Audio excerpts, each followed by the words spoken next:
இன்றைக்கி நம்ம ஈஸியான பிரேக்ஃபாஸ்ட் ரெசிபி தான் பார்க்க போகிறோம்.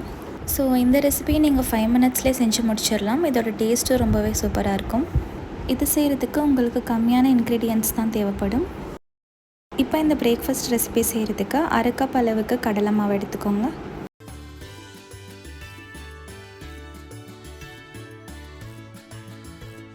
இது கூடவே ஒரு மீடியம் சைஸ் வெங்காயம், ஒரு 1/2 தக்காளி, கொஞ்சமாக மல்லி இலை கட் பண்ணி ஆட் பண்ணிக்கோங்க. இது ரொம்பவே சின்னதாக கட் பண்ணிக்கோங்க, அப்போ தான் சீக்கிரமாக குக் ஆகும். இப்போ தேவையான அளவுக்கு உப்பு ஆட் பண்ணிக்கோங்க.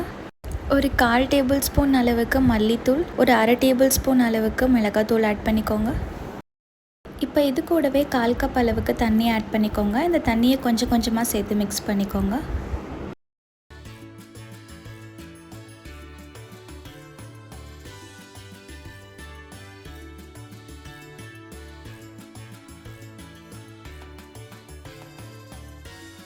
இந்த மாவோட கன்சிஸ்டன்சி ரொம்பவும் தண்ணியாக இருக்கக்கூடாது, அதே நேரம் ரொம்பவும் திக்காக இருக்கக்கூடாது. ஸோ மீடியமான கன்சிஸ்டன்சியில் இருக்கணும்.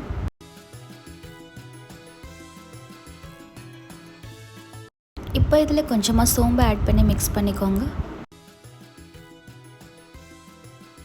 நான் இன்றைக்கி ஒரு 4 பிரெட் ஸ்லைசஸ் எடுத்திருக்கேன். பிகாஸ் நம்ம ரெடி பண்ண மாவுக்கு 4 பிரெட் ஸ்லைசஸ் கரெக்டாக இருக்கும்.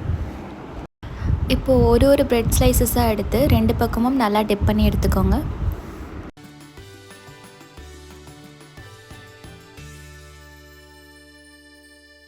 இப்போது ஒரு சைட் கோட் பண்ணியாச்சு, இன்னொரு சைட் திருப்பி போட்டு நல்லா டிப் பண்ணி எடுத்துக்கலாம்.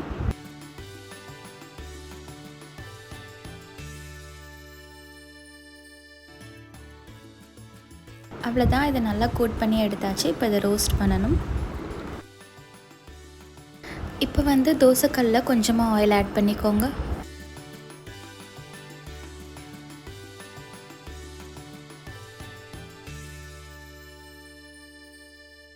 எண்ணெய் சூடானதும் நம்ம ரெடி பண்ணி வச்சுருக்க ப்ரெட் இதில் ஆட் பண்ணிக்கோங்க.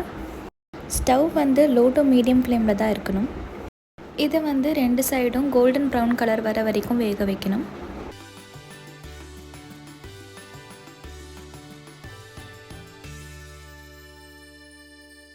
இப்போ இது மேலே கொஞ்சமாக ஆயில் அப்ளை பண்ணிக்கோங்க. அப்போ தான் நம்ம திருப்பி போட போது நல்லா ரோஸ்ட் ஆகும்.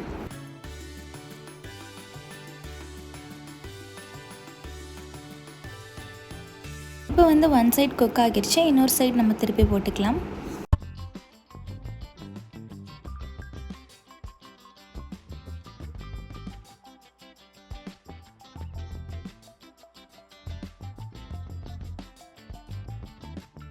அவ்வளோதான், இது நல்லா கிறிஸ்பியாக கோல்டன் ப்ரௌன் கலரில் வந்துருச்சு. இந்த ஸ்டேஜில் இதை வெளியே எடுத்துடலாம்.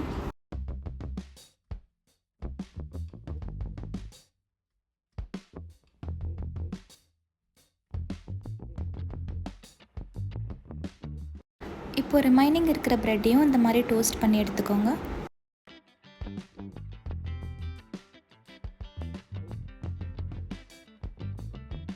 இப்போ இந்த மாதிரி டயக்னலாக கட் பண்ணிக்கோங்க. அவ்வளோதான், ப்ரெட் வச்சு செய்கிற டேஸ்டியான பிரேக்ஃபாஸ்ட் ரெசிபி ரெடி.